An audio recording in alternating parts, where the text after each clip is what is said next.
Setelah ini nanti saya akan menjelaskan mengenai source code beserta logika dan algoritma yang digunakan dalam program. Tapi sebelum itu saya akan menjelaskan sedikit mengenai pengertian dari logika dan algoritma.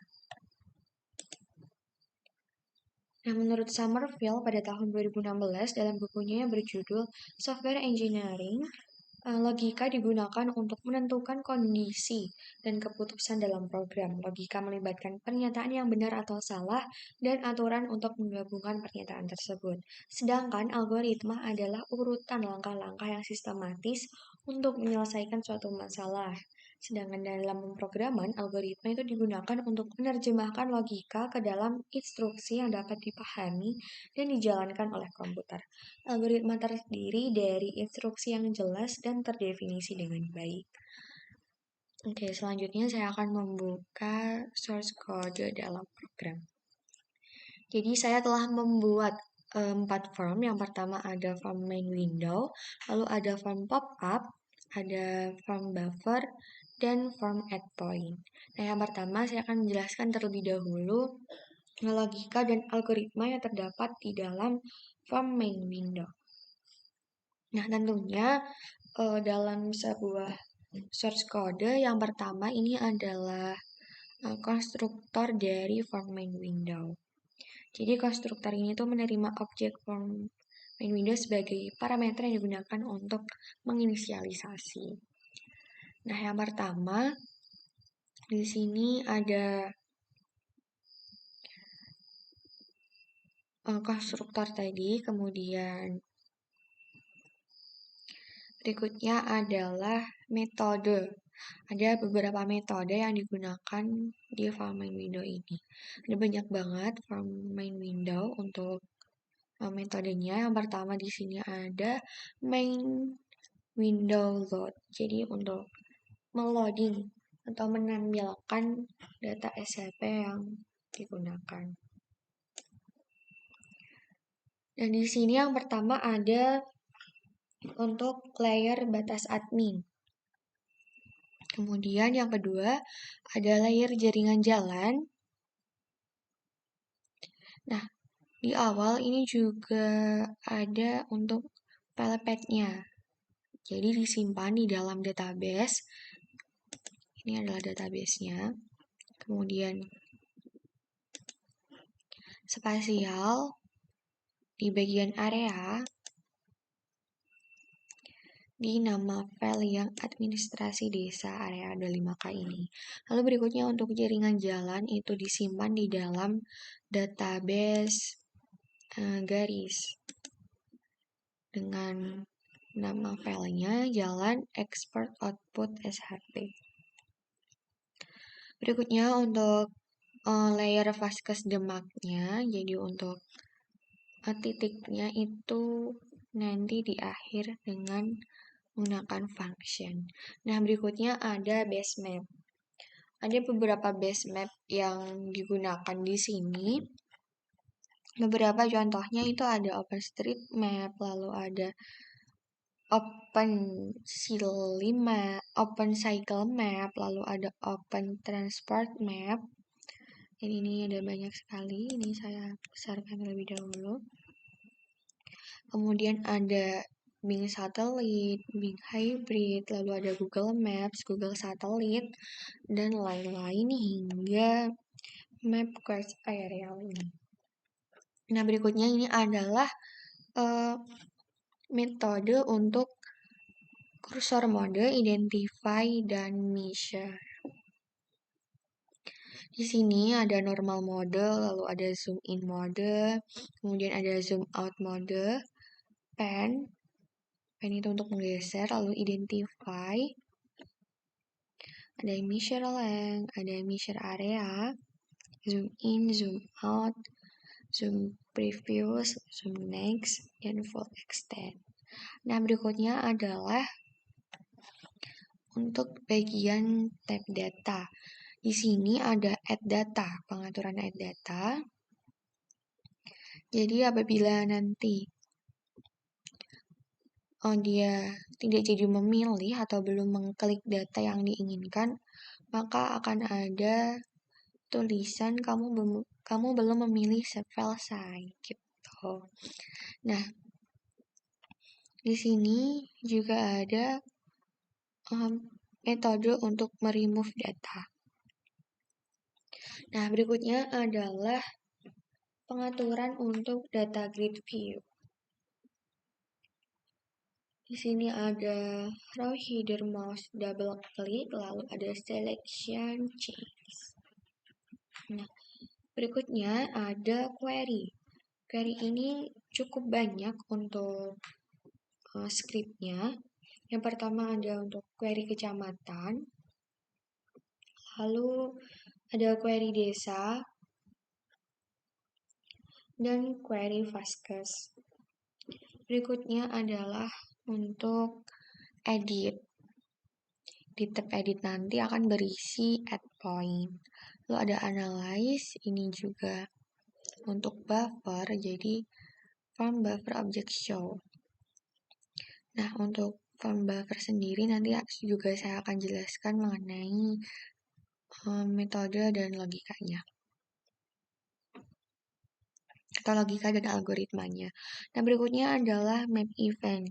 Map event ini ada mouse up event, lalu nah, ternyata cuma mouse up event. Nah, berikutnya adalah ini function. Tadi yang di atas ada untuk load Vaskes demand.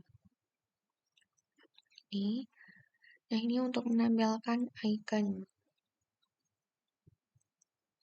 Ini dari database-nya, lalu ini adalah iconnya, pengaturan icon. Berikutnya di sini ada untuk menampilkan atribut seperti itu. Nah, ini saya akan perlihatkan desain dari main window.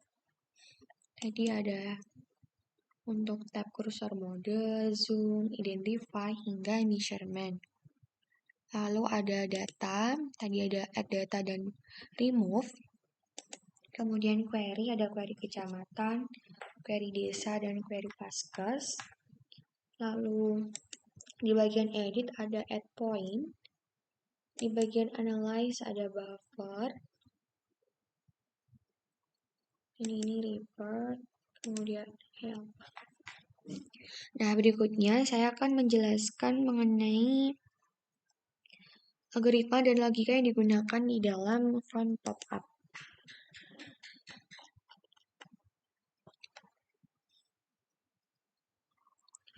Tentunya ada untuk konstruktor form pop-up.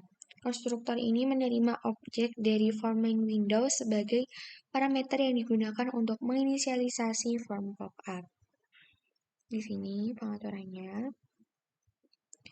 Lalu ada metode untuk CMD edit atau button edit.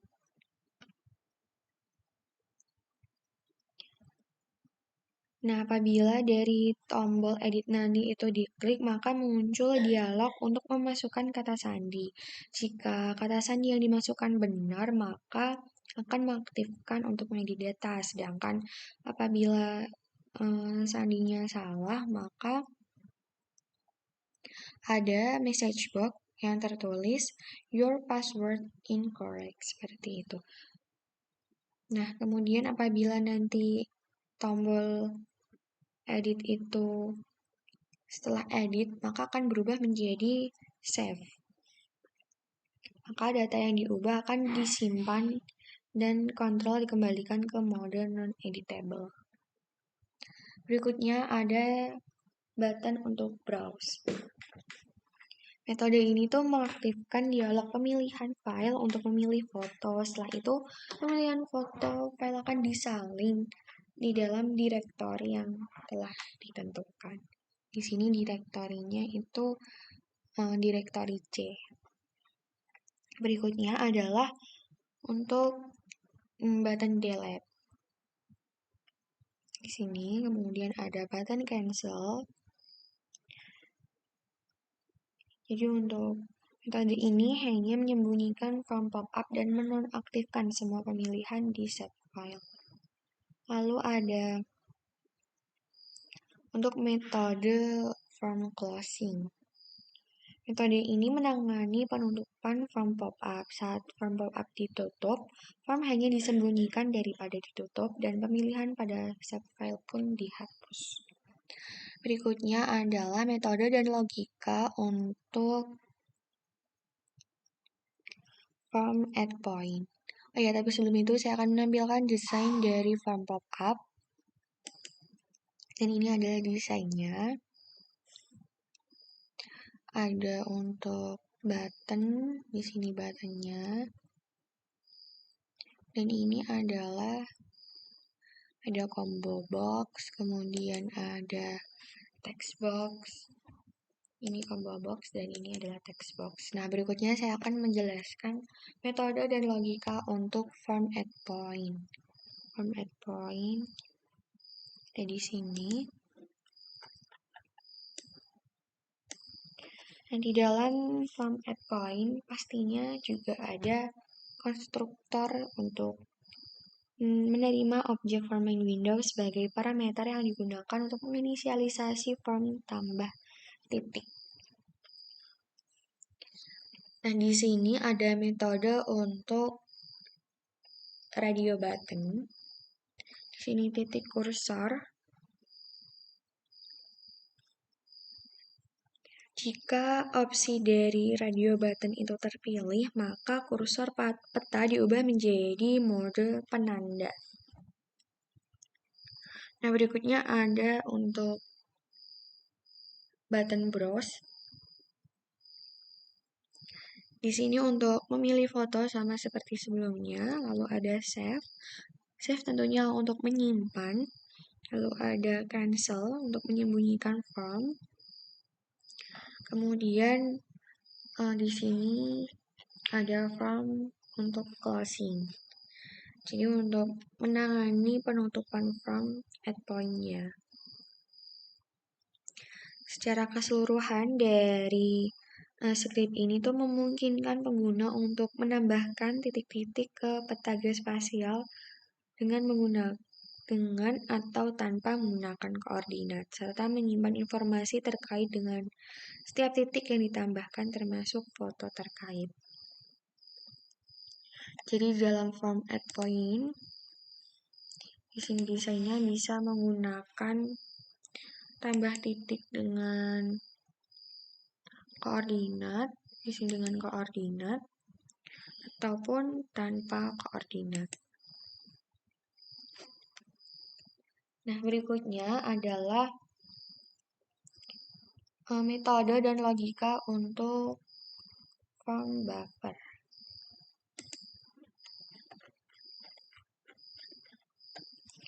Nah, di dalam form buffer ini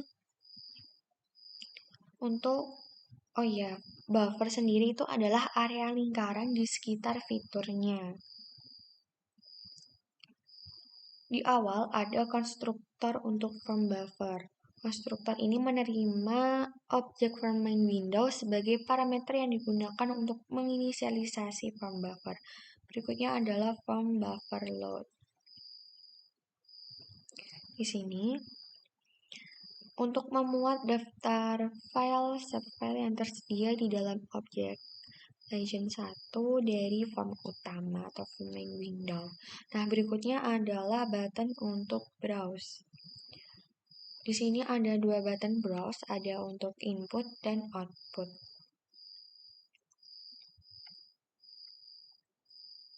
Berikutnya, di sini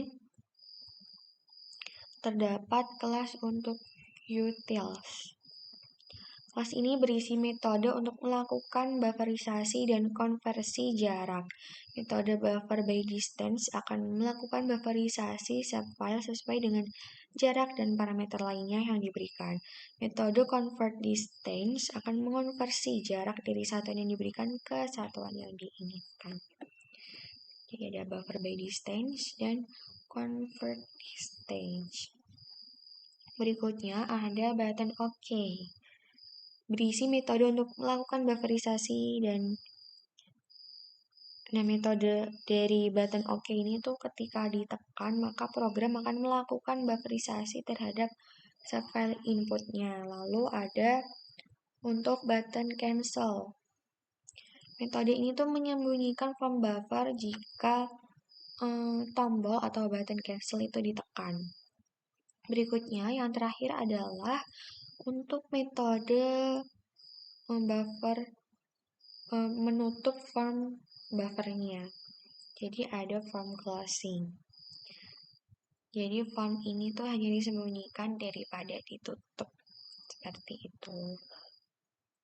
Dan ini desain dari form buffer. Di view designer. Nah, ini adalah desain dari form buffer. Tadi ada dua browse, di sini ada browse input, lalu ada browse output. Ada button OK dan cancel. Di dalam form buffer ini menggunakan 3 radio button dan 3 text box seperti itu. Nah, berikutnya saya akan mencoba untuk running program atau aplikasi sistem informasi geospasial, yaitu fasilitas di Demak, fasilitas kesehatan di Demak. Nah, ini nanti sebenarnya sistem ini tuh berisi SIM untuk kesehatan di wilayah Kabupaten Demak, yang isinya berupa informasi mengenai titik fasilitas kesehatan yang terdiri dari rumah sakit, puskesmas, dan lainnya. Lainnya ini tuh bisa berupa klinik serta rumah bersalin.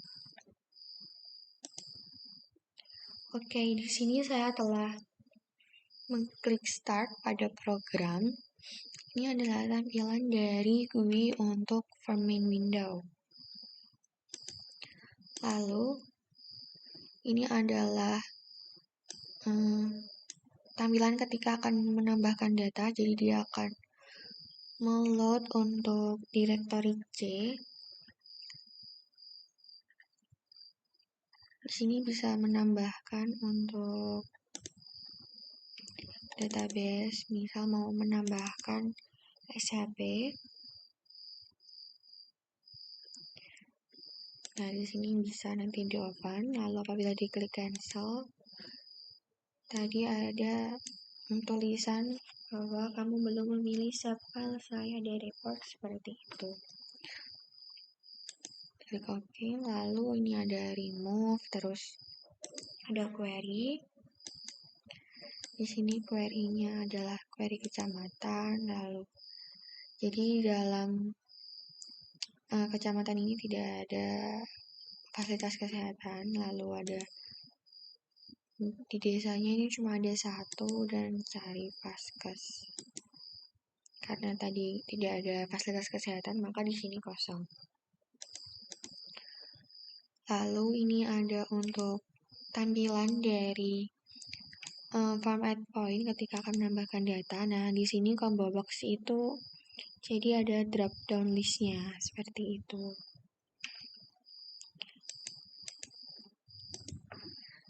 Oke.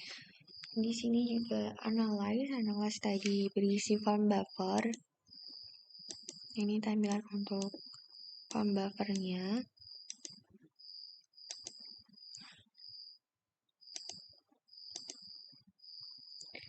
Nah, karena ketika saya merunning program untuk titik Vaskesnya itu tidak bisa keluar, padahal di legend itu ada, tetapi di tampilan mapnya itu tidak muncul. Tapi untuk button yang lain seperti zoom in, ini bisa, lalu ada zoom out itu juga bisa. Sini pen juga bisa. Zoom in yang ini juga bisa, zoom out ini bisa. Maka dari itu ketika diklik identify maka dia tidak bisa menampilkan form pop-up-nya karena di sini kita titiknya itu tidak muncul, tapi di legend itu muncul. Di sini ada ikonnya karena tadi saya memilih icon untuk lainnya itu berwarna putih, jadi di sini tidak kelihatan. Nah, karena tadi walaupun titiknya itu tidak muncul di atribut, di sini apabila di double klik, maka di mapnya itu ada. Nah, di sini adalah yang saya klik, yang saya double klik itu klinik, maka di map ini warna putih karena saya lupa untuk mengubah ikonnya. Coba saya double klik di puskesmas. Nah, dia muncul di sini ada ketika di double klik, tapi ketika di tampilan map yang ada SHP-nya dia tidak muncul. Coba saya double klik untuk rumah sakit. Di sini ada RSI. Nah, ketika di double klik maka di sini muncul ada icon rumah sakitnya. Lalu di sini ada layer untuk jaringan jalan. Kemudian ada batas administrasi. Oh ya, di sini juga ada untuk tab base map. Kami coba untuk klik di Google Maps. Nah, di sini dia bisa muncul untuk tampilan base map-nya. Coba di zoom in. Jadi untuk wilayah Demak itu berbatasan dengan ada Kudus, terus di sini ada Semarang. Coba diklik Google Hybrid. Nah, di sini juga bisa muncul untuk Google Hybrid. Lalu saya akan mencoba untuk Google Terrain. Nah, di Google Terrain juga muncul. Bedanya Google Terrain sama Google Maps. Kalau di Google Maps itu tampilannya rata, jadi di sini gunungnya itu rata. Tapi untuk Google Terrain, nah dia ada teksturnya. Di sini ada tekstur. Ketika gunung maka terlihat kasar dan terlihat bahwa ada titik puncaknya. Sedangkan untuk Google Maps itu tidak terlihat. Jadi kesimpulannya, sistem informasi kesehatan Kabupaten Demak yang saya buat bisa menampilkan map, lalu button-button kursor mode, zoom, itu bisa. Add data ini juga muncul untuk form add data, lalu query juga bisa.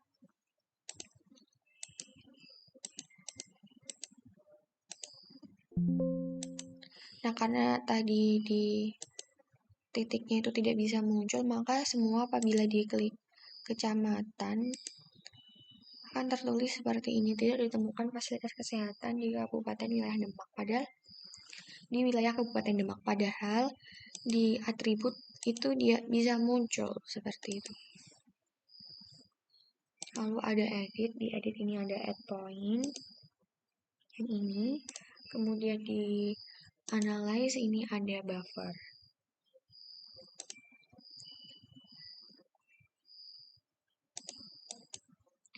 Nah, di sini muncul. Oke, sekian yang dapat saya sampaikan. Kurang lebihnya saya mohon maaf. Terima kasih atas perhatiannya. Wassalamualaikum warahmatullahi wabarakatuh. Sampai jumpa.